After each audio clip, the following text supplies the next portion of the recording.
Look around you. We live in a world of magic.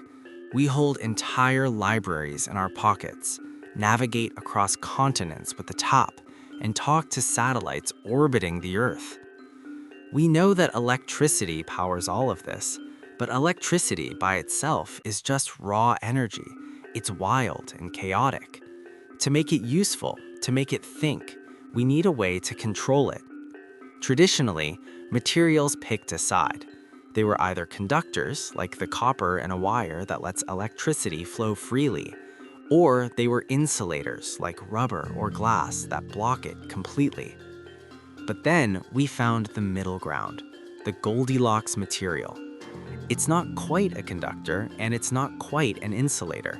It's a semiconductor. Most often, semiconductors are made of humble silicon, which is essentially highly purified sand. On its own, silicon is a bit of a hermit. It doesn't like to share its electrons. But here's the magic trick. By carefully adding tiny amounts of other elements, a process called doping, we can change how that silicon behaves. We can create a material where we can tell the electricity exactly when to pass and when to stay put. By doing this, we turned a piece of rock into a switch with no moving parts that can flick on and off billions of times every single second.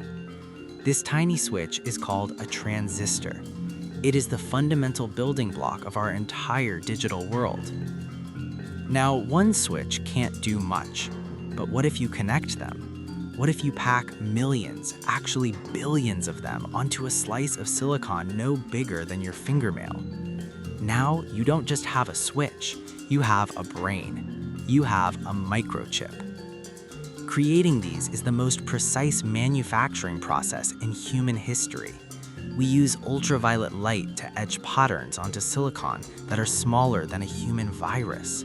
We are building cities of circuitry at a scale so small, a single speck of dust would look like a mountain. These tiny giants are the engine of the 21st century.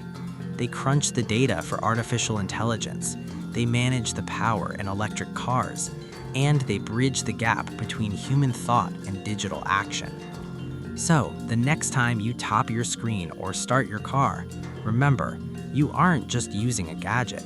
You are commanding a billion tiny silicon switches, working in perfect harmony just for you.